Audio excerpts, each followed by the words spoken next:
At first, I told myself I was imagining it. The way David stopped looking at me when I spoke. The way his texts got shorter, his calls less frequent.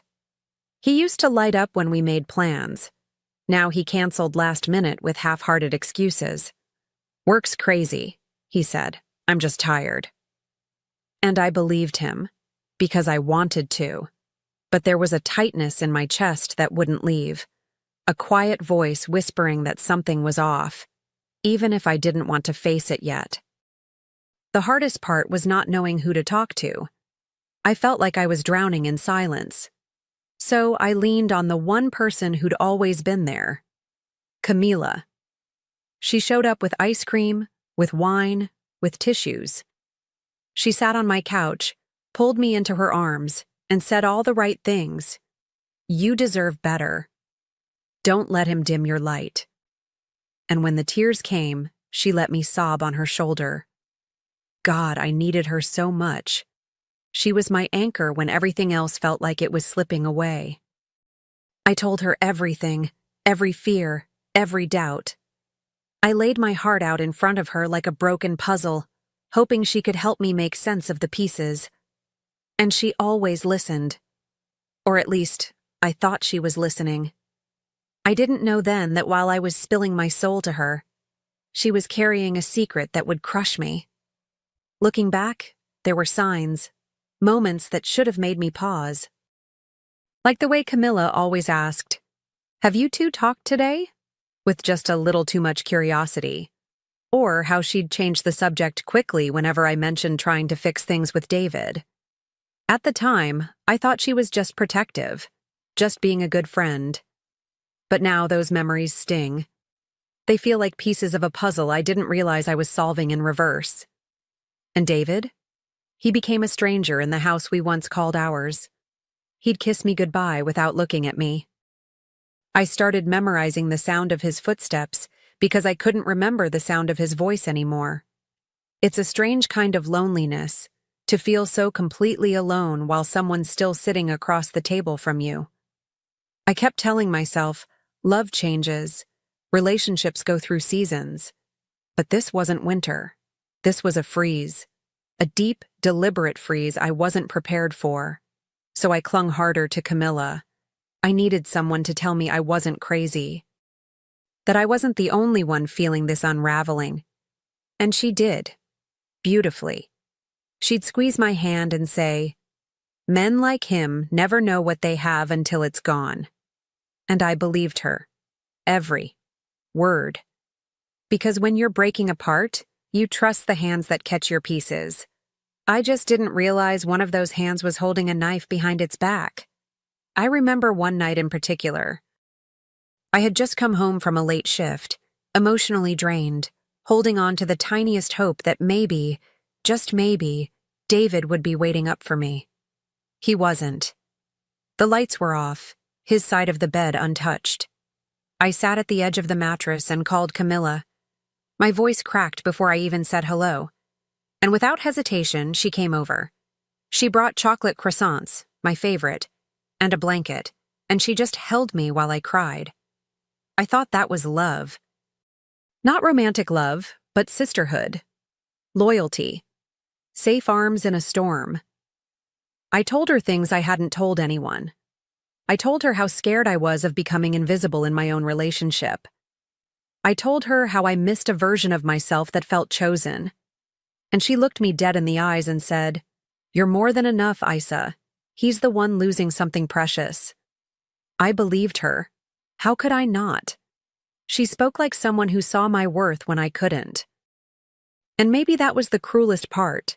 She knew exactly what I needed to hear. Because she knew exactly what she was taking.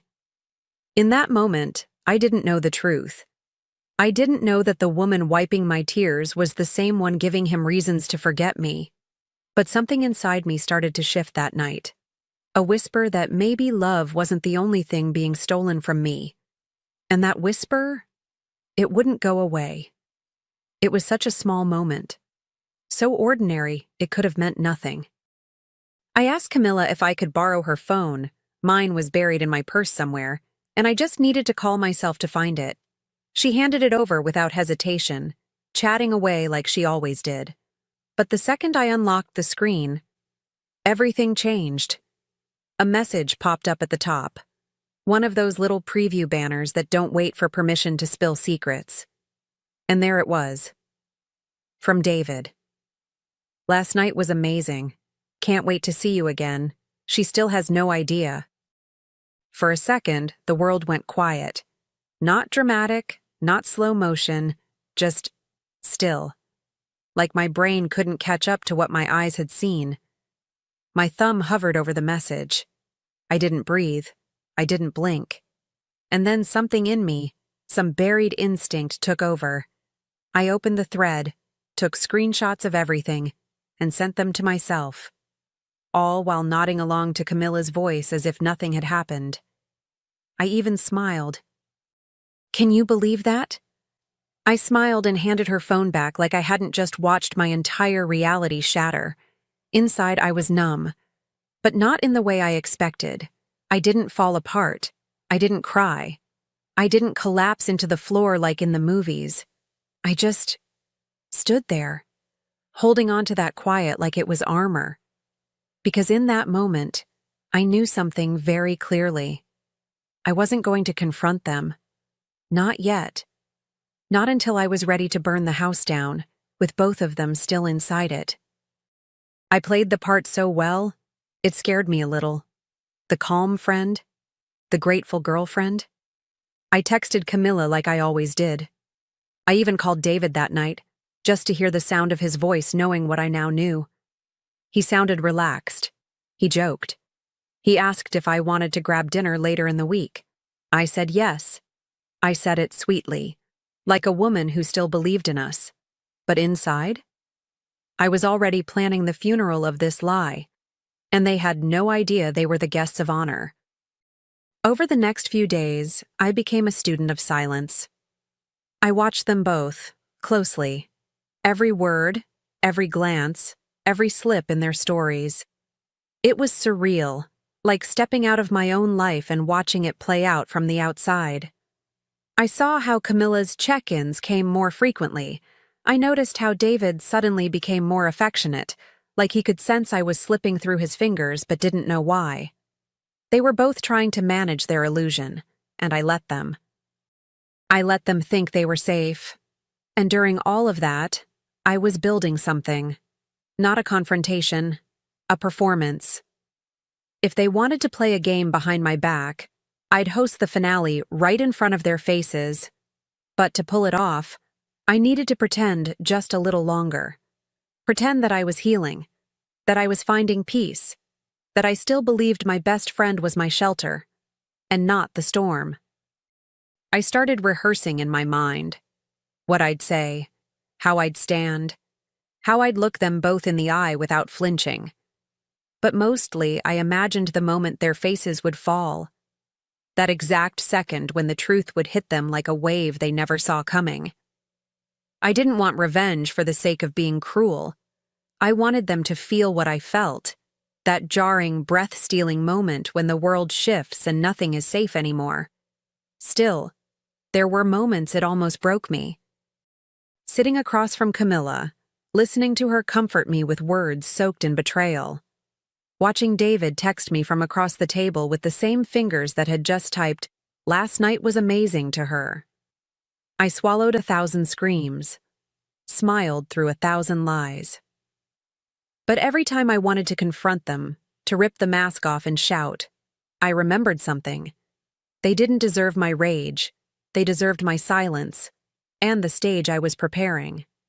So I kept going, kept smiling, kept planning. Letting the betrayal simmer just beneath the surface, untouched. I wasn't ready to strike. Not yet. But I was getting close, and they were walking straight into it. The idea came to me while I was folding laundry. Something about the quiet repetition of matching socks and smoothing out shirts gave me space to think clearly. I didn't want to fight. I wanted a memory, one they wouldn't forget. So I planned a dinner, just a small, intimate evening. I told Camilla it was my way of celebrating healing and closing that chapter. I told David the same. They both accepted, smiling, supportive, probably proud of how well I was coping. That was the fun part. They still thought I was broken. I made it beautiful.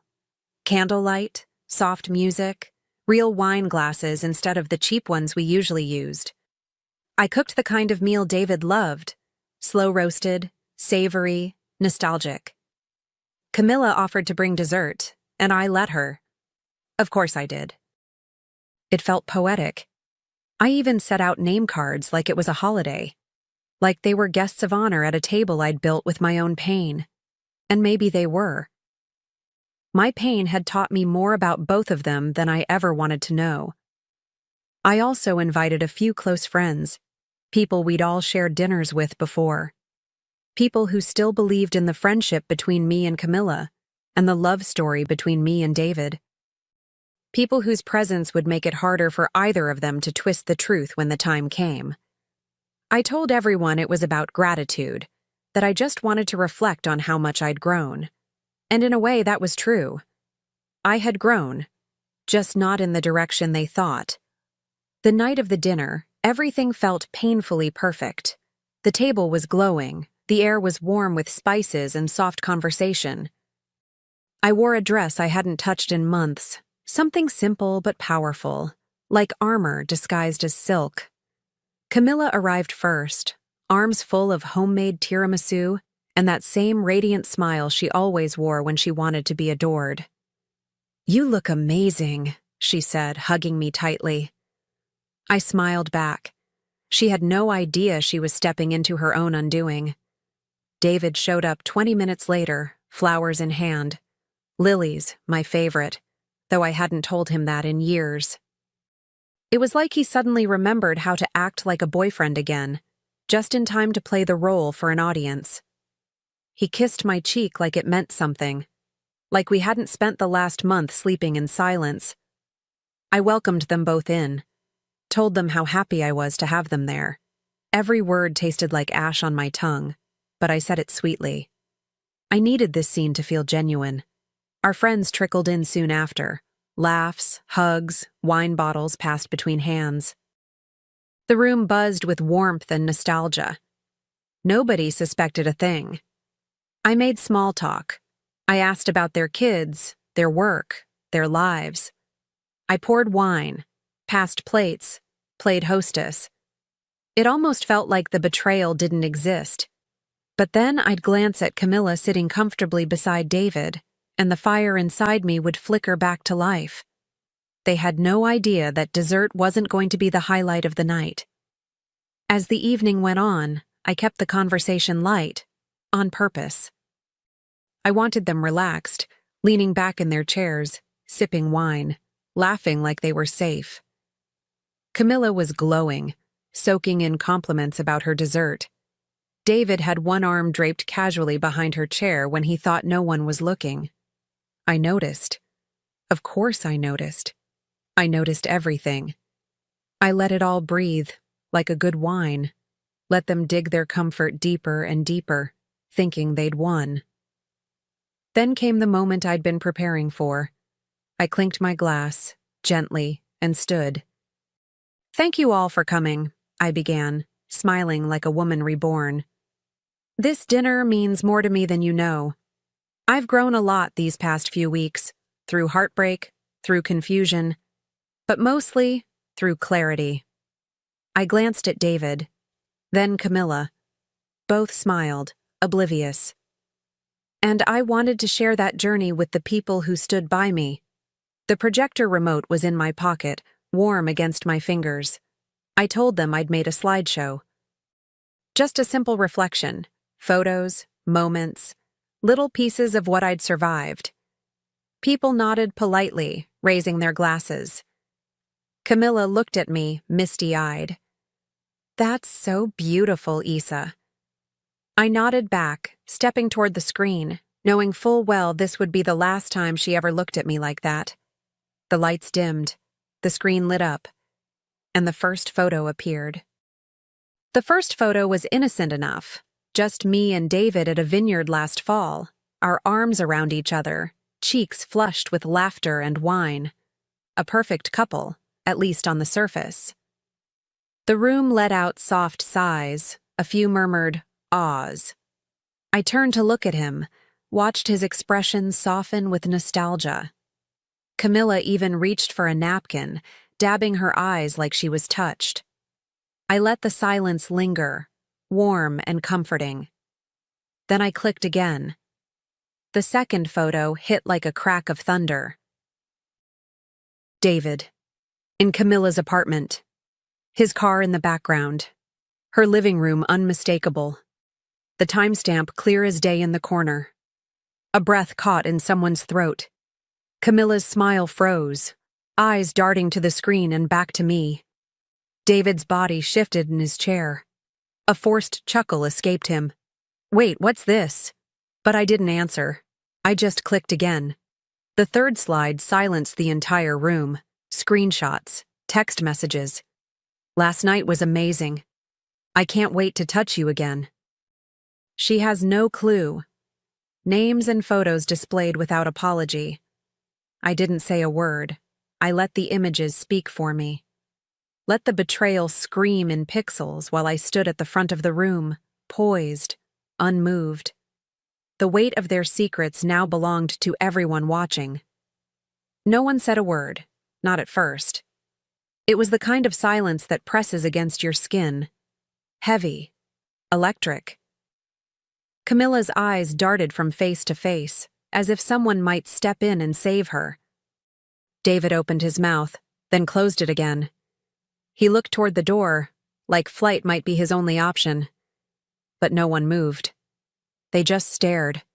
And in that silence, I stepped forward and finally spoke.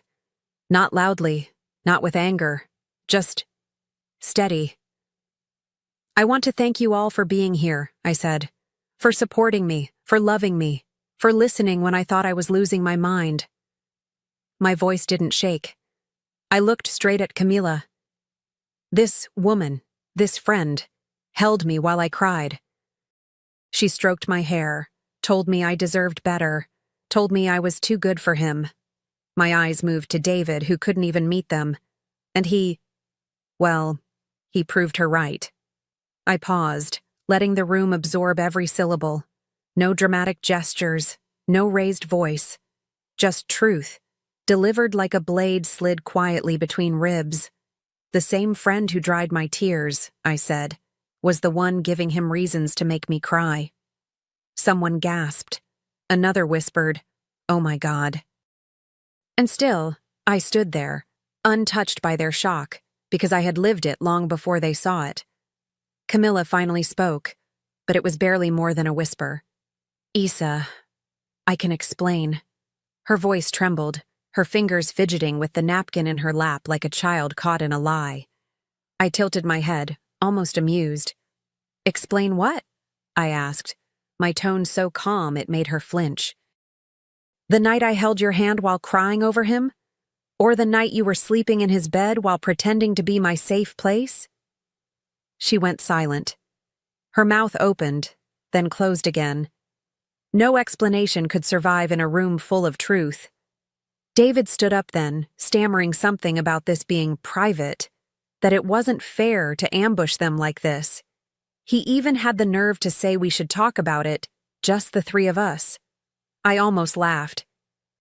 "You made it public the moment you both made me a fool behind my back," I said. "All I did was give the truth the audience it deserved." A few of our friends nodded quietly, their eyes no longer on me, but on them, on the liars. I didn't wait for a response. I turned off the projector, picked up my wine glass, and walked back to my seat. The room didn't applaud. It didn't need to. The silence said enough. Camilla looked like a ghost. David was halfway to the door. But me?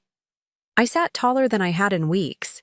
The performance was over, the masks were off, and now the healing could begin, on my terms.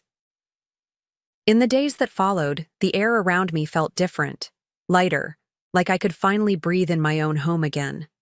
I didn't need to scream. I didn't need revenge dripping in fire. The truth had done the work for me. Camilla's silence spoke louder than any apology she could have offered. She stopped reaching out after that night. No text, no call. Just a void where a friendship used to live. And honestly, it felt like peace, like scrubbing off the last layer of poison from my skin. David tried. A few desperate calls. One long email that started with, "I didn't mean to hurt you," and ended with, "Maybe one day you'll understand." But I didn't need to understand. I wasn't interested in closure from him. I had given myself that. The image of his face that night, panic where charm used to live, was enough. He'd been exposed, not just to me, but to everyone he thought would always see him as the good guy. And now, that mask was gone for good. Some people from the dinner reached out quietly, in shock, offering support. Others kept their distance, not knowing what to say. I didn't blame them. It's uncomfortable watching someone you thought you knew unravel, but I didn't need an audience anymore. The performance was over. What I needed now was stillness, a life with no lies whispering behind my back. And for the first time in a long time, that's exactly what I had. I started doing little things just for me. Buying fresh flowers for the kitchen table, taking long walks in the evening without checking my phone, cooking meals I loved without worrying whether someone else would eat them. There was a quiet beauty in that solitude. Not loneliness, freedom. I wasn't waking up every morning wondering who was lying to me. I wasn't rehearsing conversations in my head or reading between the lines. I was just living. And for the first time in a long time, that felt like a win. What surprised me most wasn't how much I missed them. It was how little I did. The grief I expected never came. I think part of me had already buried the relationship months ago, and maybe even the friendship too. What hurt wasn't losing them. It was realizing how long I'd kept myself small to keep them comfortable. But that version of me, the one who apologized for needing too much, who silenced her instincts, who cried into the arms of a traitor, she was gone. I wasn't mourning her. I was releasing her. I began writing again, just for myself. Nothing polished or poetic, just truths I had buried for too long. I filled page after page, not with bitterness, but clarity. And through those pages, I started to see myself clearly again. Not as someone broken, but as someone rebuilt, stronger, sharper. No longer afraid of the dark, because I'd walked through it barefoot and came out the other side still standing. A few weeks later, I was sitting at a cafe reading when I looked up, and there she was, Camilla, alone. Hair pulled back, face bare, eyes tired. She saw me before I saw her. And in that brief second, I watched her shoulders tense, her gaze drop, like guilt had weight, like shame lived just beneath her skin now. I didn't flinch. I didn't look away. I just met her eyes and lifted my chin, a small smile. Not cruel, just knowing. She had no place in my life anymore, and we both understood it without a word. That moment wasn't about her. It was about me. The woman sitting there, book in hand, legs crossed, calm in her own company. That woman wasn't waiting for anyone to love her right. She had already chosen herself. I didn't need revenge. I didn't even need forgiveness. What I needed was that quiet confirmation that I'd survived them. And more than that, I had outgrown them. My name is Mona Jensen, and I'm 29 years old. If you had asked me a year ago what my life looked like, I would have told you it was simple but happy. I thought I had everything I needed, a stable job, a cozy apartment, and a boyfriend I loved with all my heart. But happiness is fragile. Sometimes it slips away slowly without you noticing, and sometimes it gets ripped out in one single night. That night, I came home from work carrying grocery bags, humming a song I'd heard on the radio. It was a Tuesday, the kind of ordinary Tuesday where you expect nothing more than leftovers, a shower, and bed. But as soon as I reached my building's hallway, I saw the boxes stacked neatly by the door of my apartment. Brown cardboard taped shut. My heart dropped. For a moment, I tried to convince myself Marvin was just decluttering. He'd mentioned wanting to simplify after reading some minimalism blog. Maybe he was finally serious about it. But deep down, I knew. Something inside me knew. Marvin. I called, setting the grocery bags on the little entry table we'd picked out at Target 2 years ago. I still remember how he'd joked about whether a $50 table could hold our relationship. We'd laughed then. I wasn't laughing now. He came out of the bedroom carrying another box. His shirt was crisp, tucked in his hair, styled with more care than usual for a weekday night. He looked like he was heading to a work function or a date. And his face, I knew that face. It was the look he wore when he'd already decided something, when there was no room left for me to change his mind. "We need to talk," he said, not meeting my eyes. I glanced around the living room. More boxes. The picture frames that used to sit on the mantel were gone. The throw pillows he'd always complained about also missing. My stomach twisted. What's going on? He set the box down, smoothed his shirt, and finally looked at me. "Mona, I'm leaving. I found a place downtown." The words landed like cold water dumped over my head. My throat tightened. Leaving. What do you mean leaving? Did something happen? Did I do something? Is this about money? I know the apartment isn't perfect, but it's not about money, he cut me off sharply. Then he did something I'll never forget. He looked around the room as though he was really seeing it for the first time. His lips curled and his eyes filled with something I had never seen directed at me before. Disgust. Pure disgust. God, he muttered, I can't believe I lived like this for 3 years. I followed his gaze, trying to see what he saw. The couch we'd found on Craigslist, the one he'd been excited about because it was real leather. The TV we bought on sale last Black Friday, small but functional. The curtains we'd picked together at Home Goods, laughing over whether the pattern was too bold. This wasn't luxury, no, but it was ours. It was home. I thought you liked our place, I whispered. I convinced myself I did. He gestured around with a dismissive sweep of his hand. But Vanessa's place has floor-to-ceiling windows, a view of the city. This looks like a college dorm room. I froze. Vanessa. My chest constricted, the name cutting through me like a blade. Of course. His coworker, the one he'd been mentioning for months. The Porsche, the rooftop dinners, the endless little comments that had made me uneasy. When did this start? My voice shook. With her. He paused just for a second, and for that brief second I saw the flicker of guilt in his eyes. But it vanished just as quickly. It's not about her, Mona. It's about me. I finally want more from life than this. Than safe and predictable. Safe and predictable. He said it like it was a crime. Like being steady, loyal, and loving wasn't enough. So that's what I am to you. Safe and predictable. My hands trembled at my sides. You're a good woman, he said, and somehow that hurt more than if he had called me worthless. But I need more than good. I need exciting. I need someone ambitious, someone who wants bigger things. I stood there staring at the man I thought I'd spend my life with as he reduced 3 years of love, laughter, and promises into a disposable chapter. I wanted to scream, to beg, to shake him until he remembered the life we'd built. But I didn't. I couldn't. Something inside me broke too cleanly for that. So our 3 years meant nothing, I asked. They meant I learned what I don't want, he said coldly. He kept packing as if I wasn't even there. Efficient, almost mechanical, as though he'd been planning this for weeks. Maybe he had.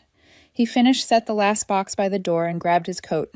He didn't even glance at the grocery bags I'd dropped still sitting by the table, like evidence of how ordinary I thought this night would be. I'll come back for the rest this weekend, he said, keys jangling in his hand, when you're not here. And then he walked out.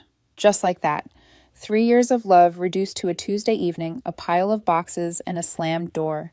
The silence after was unbearable, not the comfortable silence we'd once shared reading on the couch or watching Netflix. This was a suffocating silence pressing against my chest until I couldn't breathe. I sank onto the couch, the one he had just dismissed as pathetic, and stared at the room we had called home. Every object suddenly felt tainted. The bookshelf where his thrillers sat next to my romances. The kitchen where I'd made him chicken parmesan every Sunday. The dining table where we'd played cards on rainy nights. To me, these were memories. To him, they had been nothing but placeholders until something better came along. My chest tightened, tears finally spilling down my cheeks. I had thought betrayal would feel sharp, like being stabbed. Instead, it felt hollow, like someone had scooped out everything inside me and left me with nothing but echoes. That night, I sat awake on the couch until dawn, staring at the apartment he had mocked. I kept replaying his words over and over, "I feel sorry for whatever man settles for this." I wasn't sure which hurt more, the fact that he had left me, or the fact that he made me wonder if maybe, just maybe, he was right. The first morning after Marvin left, I woke up to silence so heavy it felt like a weight on my chest. For 3 years, I had grown used to small, ordinary noises, the sound of his alarm going off too early, his footsteps padding to the bathroom, the clatter of a spoon in the kitchen as he stirred his coffee. Without them, the apartment felt like an empty stage after the actors have left, just props and echoes. I found myself standing in the kitchen, holding 2 mugs instead of one, pouring coffee into both before realizing no one would drink the second. I dumped it down the sink and laughed bitterly at myself. That was the beginning of 100 small reminders. At the grocery store, I caught myself picking up his favorite granola, the one with dried cherries, only to remember he wouldn't be there to eat it. I still recorded his favorite late-night talk show out of habit, until one night I realized the DVR was filling up with episodes I couldn't bear to watch alone. Every corner of my life had been shaped to fit him.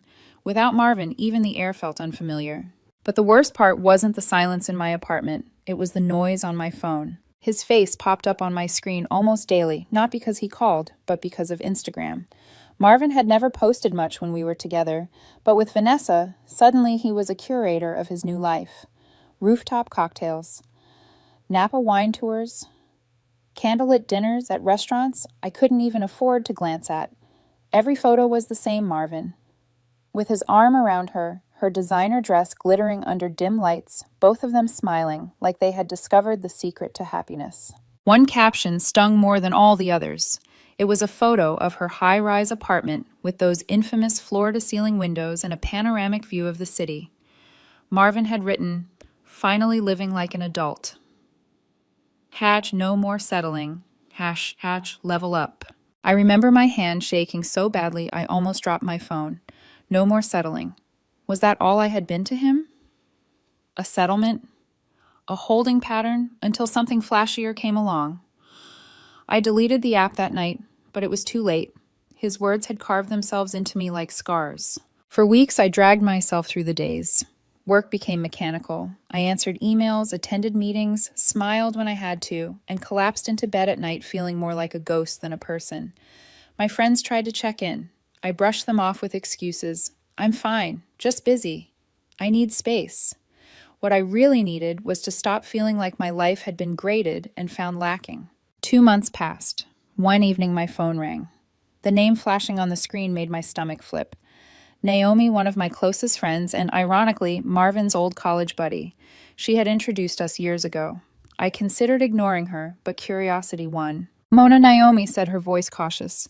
"I don't know if I should even be calling, but I'm worried about Marvin." I let out a laugh that sounded more bitter than amused. "You're worried about him? He seems just fine sipping champagne in his sky palace." "That's the thing," she said quickly. "He's not fine. He's different lately. Stressed. On edge. He keeps asking about you, like whether you're dating someone, or if you ever talk about him." I felt something twist inside me. Not hope, not longing, but something I couldn't name. That's not my problem anymore. "Come on, Mona," Naomi pleaded. "You two had something real. Everyone saw it." "If it was real to him, he wouldn't have left," I said flatly. There was silence on the other end. Then Naomi sighed. "He thought Vanessa's world was glamorous, but I think he's in over his head. He looks lost." I wanted to snap back to say I didn't care, but the truth was, her words lingered, threading themselves into the cracks of my resolve. Lost. Over his head. I tried to shove the thoughts away, but they clung like smoke. That night I wandered the apartment like a restless ghost. The same walls Marvin had mocked now felt like they were mocking me. I sat on the couch he had sneered at, clutching a throw pillow as if it could shield me from memories. I told myself I hated him, that I was better off, that I should be grateful he showed his true colors before marriage or kids bound us together. But beneath the anger, another voice whispered, "Why wasn't I enough?" The next few weeks blurred together in a haze of routine. I worked, I ate, I slept, And slowly, almost imperceptibly, I started making changes. I cleaned the apartment not because Marvin would ever see it again, but because I needed to claim it as mine. I bought a new blanket for the couch, hung a framed print on the wall, even planted a small succulent on the windowsill. It was still the same space, but each change was a quiet rebellion against his scorn. I started cooking again, not for anyone else, just for me. Simple meals, but meals I hadn't made in months. I forced myself to the gym at first out of spite, but eventually because I liked the way my body felt stronger. Little by little, I remembered how to breathe without him. And then one afternoon at work, a colleague mentioned something that made me stop cold. "Hey, I think I saw your ex at a coffee shop downtown." He looked rough, kept checking his phone like he was waiting for someone who never showed. My coworker shrugged, unaware of the storm he'd unleashed in my chest. "He actually asked about you, wanted to know how you were doing." I forced a smile. "And what did you tell him?" "That you're doing great," he said. "Which you are. You look happier lately." I nodded, but inside my emotions were tangled. A part of me still burned with anger at the man who had dismissed me like a shabby old coat. Another part, smaller but undeniable, felt something closer to pity. What was really happening behind those curated Instagram photos? That night I lay awake staring at the ceiling, Naomi's words and my coworker's comments colliding in my head. Marvin had chosen a world that looked perfect from the outside, but maybe, just maybe, it was already crumbling. I told myself I didn't care. I repeated it like a mantra, but the truth was, curiosity had slipped through the cracks. And curiosity, I was starting to realize, could be dangerous. Time has a strange way of healing and haunting at the same time. By the 3rd month after Marvin left, I no longer cried when I came home to an empty apartment. The silence still pressed on me, but it no longer suffocated. Instead, it gave me space to think. But just when I thought I was finally starting to put him behind me, the universe seemed determined to remind me that ghosts don't disappear, they linger. It started with a hushed conversation in the break room at work. A colleague leaned across the table and said casually, "Hey, didn't you used to date Marvin? I heard he's in trouble." My chest tightened. "Trouble how?" She shrugged. Someone in finance mentioned his big promotion didn't last. Apparently his perfect lifestyle isn't all it seems. Mortgaged to the hilt. Something about credit cards, too. And Vanessa.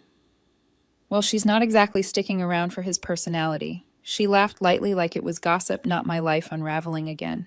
I forced a smile, but inside something cracked. The image Marvin had painted of himself, this glamorous man living above the city with the woman of his dreams, was starting to rot at the edges. That night, I told myself not to care. His life was no longer mine. Still lying in bed, I couldn't stop wondering. Was it true? Was his shiny world just a house of cards? A week later, I got another uninvited update. Tom, a coworker I only half knew, stopped me in the hallway. "Mona, I ran into Marvin at a coffee shop downtown. He looked, well, not good. Tired. Distracted. He kept checking his phone.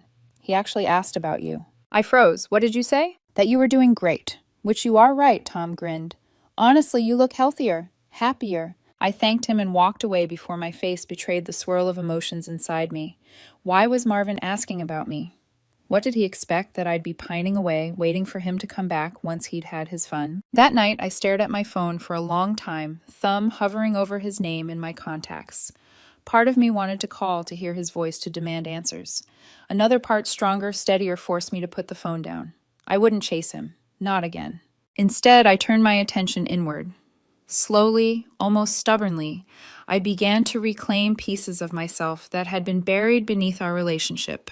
I rearranged the apartment moving furniture not because it needed moving, but because I wanted to see the space differently.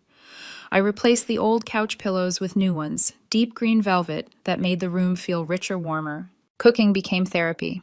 I experimented with recipes I'd never tried, setting the table for one with candles anyway because I deserved atmosphere even if no one else was there to enjoy it.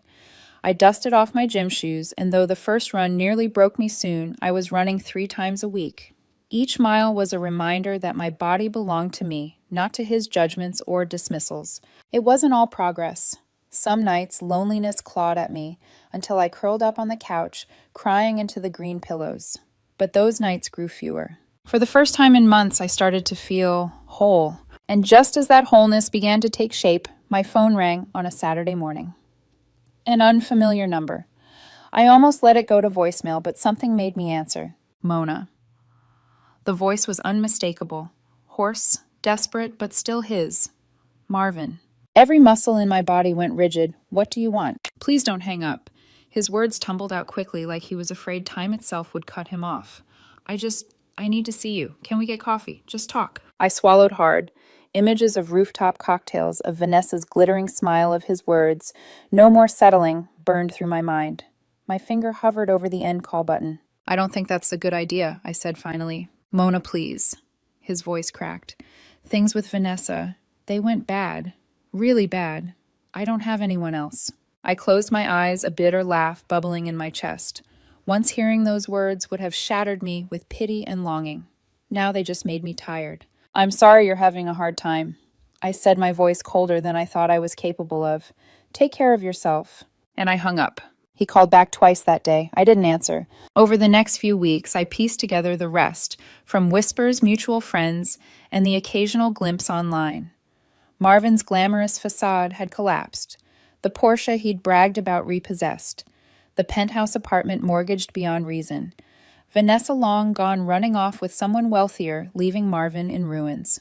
But the cruelest truth was this. He hadn't just lost her. He lost everything. His career was faltering, his reputation tarnished.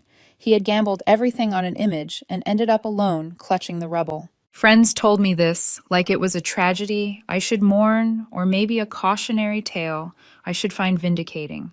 But when I thought of Marvin sitting alone in some coffee shop waiting for texts that would never come, I didn't feel pity. I didn't feel satisfaction either. What I felt was nothing. Nothing but a quiet certainty that I had survived. And he had not. It happened on a gray Sunday afternoon, the kind of day when the sky presses low and the air feels heavy.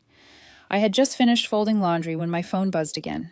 This time the number wasn't unfamiliar. It was his, Marvin. For a full minute, I stared at the screen as his name blinked. My first instinct was to let it ring out, to deny him access to my world. But something a mix of curiosity and unfinished business made me swipe. Mona. His voice was thin, strained, almost unrecognizable. Thank you for answering. Please, can we meet just for coffee? 5 minutes. My throat tightened. Why? Because I need to say things I should have said before. Because... His words broke off into silence, followed by a shaky breath. Because I don't know where else to go. I should have said no. I knew it. But against my better judgment, I found myself nodding, even though he couldn't see me. 1 hour. Cafe on 5th. If you're late, I leave. The cafe was crowded, humming with the quiet noise of weekend chatter. I spotted him immediately in the corner. It startled me how different he looked. His shirt was wrinkled, his hair unkempt shadows etched beneath his eyes.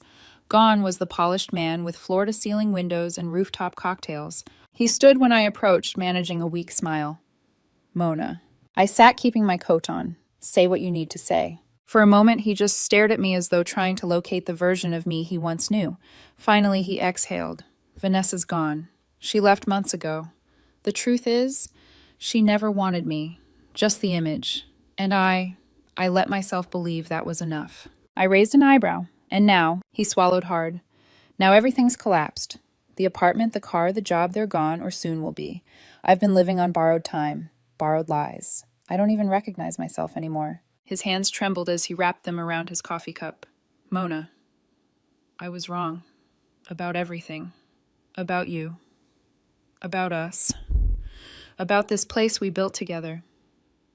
I see it now. I had something real, and I threw it away. I watched him feeling a strange detachment. Once these words would have made me sob with relief, with hope. Now they just sounded hollow. You wanted more than safe and predictable, I reminded him. You found it. Chaos. Destruction. Was it worth it? His face crumpled. No. Silence stretched between us, broken only by the hiss of the espresso machine. I looked at him closely, waiting for anger or grief to rise in me, but all I felt was calm. What do you want from me, Marvin? I asked quietly. His eyes flicked to mine, desperate. I want a second chance. I want to come home. To you. I let out a small laugh, sharp and humorless. Home. You looked around that home once and saw nothing but shame. You spat on the life we had. Do you think I could just forget that? He leaned forward, urgency sharpening his voice. I was blind, Mona. Stupid. You were good to me, and I destroyed it. Please, let me fix it. Let me prove I can be the man you deserve. I held his gaze. You already proved something, Marvin. You proved exactly who you are. He flinched. For the first time, he had no comeback. I took a slow sip of my coffee. My hands were steady. My voice was steady. I don't need you. Not anymore. Whatever I felt for you, it's gone, and you can't beg your way back into my life. His shoulders sagged, as though my words had drained the last of his strength. He nodded slowly, staring into his cup like it might hold the answer. Mona, he whispered, I have nowhere to go. I placed a few dollars on the table and stood. There are shelters, friends, solutions that don't involve me. I'm not your safety net. He looked up, eyes glistening, but I didn't falter. I picked up my bag, wrapped my scarf tighter, and walked out of the cafe. The door closed behind me with a sharp jingle of the bell, and with it something inside me closed too. For the first time, I wasn't the abandoned one. I was the one walking away. And God, it felt like freedom. It was a Thursday evening when I came home from the gym, sweat still clinging to my skin, headphones draped around my neck. The building's stairwell smelled faintly of detergent and dust. As I turned the corner, I froze. He was there, Marvin, sitting on the steps outside my apartment like a stray dog waiting for scraps. His head was bowed, his clothes rumpled. When he looked up, I barely recognized him. His face was thinner shadows carved under his eyes, and the arrogance that once defined him had drained away. Mona, he said, rising quickly to his feet. My chest tightened with annoyance more than pain. What are you doing here? I needed to see you. His voice cracked. Please, just 5 minutes. Against my better judgment, I unlocked the door and stepped inside. He followed, eyes darting around the apartment like he was seeing it for the first time. His jaw dropped. Oh my God, he whispered. Mona, this place looks incredible. I glanced around. It wasn't much a bigger TV I'd saved for new pillows, a few plants on the sill, artwork on the walls. It wasn't luxury, but it was intentional. It was mine. Thanks, I said curtly. Now tell me why you're here. He turned back to me, desperation glinting in his eyes. I was wrong. About everything. About you. About us. About this place. His hand swept toward the room as though he could erase the memory of his disgust. I can see it now. You built a home, Mona, a real one, and I threw it away like an idiot. I folded my arms. You didn't just throw it away. You spat on it. He flinched. I know, and I regret it more than you'll ever believe. I thought I needed more something exciting, something bigger. But all it gave me was emptiness. Vanessa, the apartment, the parties, it was all smoke. I traded gold for ashes. I studied him. He wasn't lying, that much was clear, but regret doesn't rewind time. What do you want, Marvin? I asked. He took a step closer. I want to come back, to help you here, to start over. Please, Mona. I'll cook, clean, do anything, just until I get back on my feet. The words stung not because I wanted them, but because they reduced me to charity. So you want a roof and meals until you can stand again. His face twisted. No, I want you. Us. Another chance. I shook my head slowly. No, you want comfort. And I'm not your comfort anymore. Tears welled in his eyes. The proud man who once dismissed me as safe and predictable was gone. In his place was someone small and raveling. He reached for my hand. Mona, I love you. I never stopped. Please don't let me drown. I pulled away. I did love you. Once. Past tense. He stared at me, disbelief breaking across his face. You don't mean that. I do. Whatever tether bound us, you cut it the moment you looked at our life and called it pathetic. That moment destroyed something I can't rebuild. His tears spilled freely now, ugly and raw. I made a mistake, a huge one. I see it now. You were good to me, Mona, real, and I threw it away for nothing. I stood still watching him cry. Once the sight would have shattered me. Now it stirred nothing. No pity, no anger, just distance. You made your choice, I said softly. And I made mine. I forgive you, Marvin. But forgiveness doesn't mean reunion. It means I'm done carrying this weight. He searched my face, desperately looking for a crack. When he found none, his shoulders slumped. He nodded faintly, though I could see he didn't understand. Not really. I'm sorry, he whispered, for everything. For saying those things. For leaving. For hurting you. I know, I said. But sorry doesn't change who we became. I walked to the door and opened it. The gesture was clear. Goodbye, Marvin. He hesitated, eyes shimmering with unspoken words. Finally, he stepped past me, pausing only once at the threshold. Will you ever think about it? About us? No, I said firmly. Not anymore. The door clicked shut behind him, and with it a chapter of my life closed for good.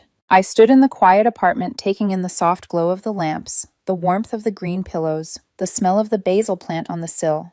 This wasn't the pathetic home he had once mocked. It was mine, and I wasn't sharing it with his shadow any longer. 6 months passed before I realized how light my heart had become.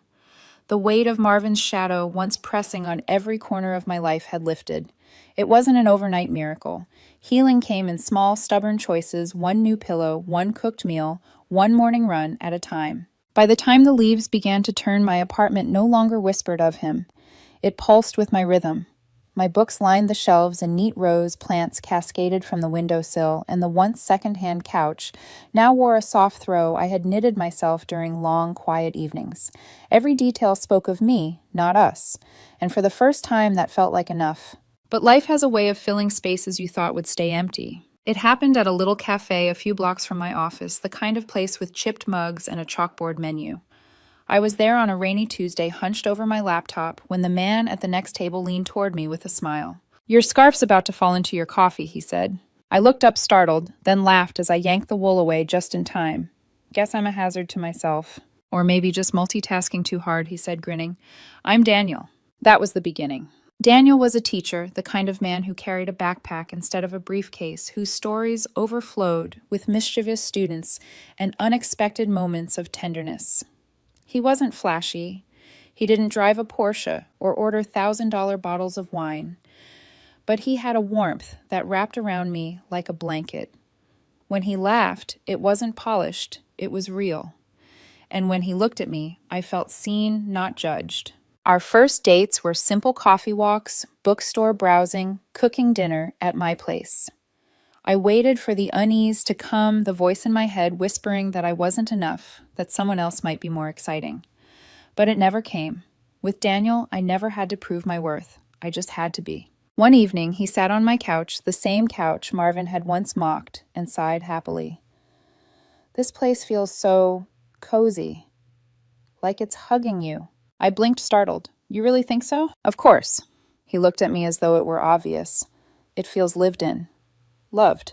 That's rare." The words pierced me, not with pain, but with healing. For so long, I had carried Marvin's disdain like a secret shame, convincing myself that maybe our life really had been small, pathetic. But hearing Daniel call it love, that rewrote everything. We grew into each other naturally. He fit into my circle of friends with ease, laughing at their stories, adding his own. When I met his colleagues, they welcomed me warmly. There were no comparisons, no measuring of status or ambition, just simple acceptance. For the first time, I wasn't bracing for abandonment. Sometimes I caught myself waiting for the other shoe to drop, for him to glance around my apartment and sneer, for him to crave something shinier, bigger, louder. But every time Daniel disarmed those fears with small, steady gestures, bringing me flowers from the corner stand, fixing a wobbly chair without being asked, slipping a note into my book that said, "I love our little life." One night, as we cooked dinner together, me chopping vegetables, him stirring sauce, he looked up and said casually, "You know, I think this is my favorite part of the day." "What?" as I asked, half distracted. "Just this, being here with you, doing something ordinary together." The word stopped me mid-chop. Ordinary. The very thing Marvin had despised. But Daniel said it like it was a gift, like it was sacred. I set the knife down, blinking back unexpected tears. "Me too," I whispered. He reached across the counter, brushing his flour-dusted fingers over mine. "Then we're lucky, aren't we?" Yes, lucky. Not because life was grand or glamorous, but because it was real. Because I had finally found someone who didn't see safety as a flaw or predictability as a cage. Someone who saw me, my home, my choices, my heart, and called it enough. Maybe even more than enough. As autumn deepened, I realized something else I no longer thought about Marvin daily. Weeks could pass without his name crossing my mind. When it did, it carried no sting, no ache, just the faint memory of someone I used to know. My life wasn't perfect, but it was mine, and now it was ours. Daniel once told me that teaching children taught him the value of small victories. The first word a student read aloud, the moment a struggling kid solved a math problem. "It's never the big leaps," he said. "It's the small steps that matter." I smiled when he said it because I realized the same was true of me. I hadn't healed in leaps. I had healed in steps. Each one small, but together they had carried me into a new beginning.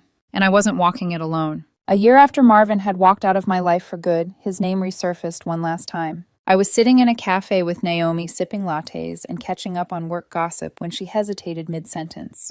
Her eyes softened, and I knew what was coming before she spoke. Mona, I ran into Marvin last week. I let out a breath, and she stirred her coffee, avoiding my gaze. He's working a smaller job now. Nothing glamorous. Renting a tiny studio apartment in a part of town he used to mock. He asked about you. Of course he did. I raised my eyebrows. And what did you tell him? That you're doing well. He wanted me to tell you he's different now.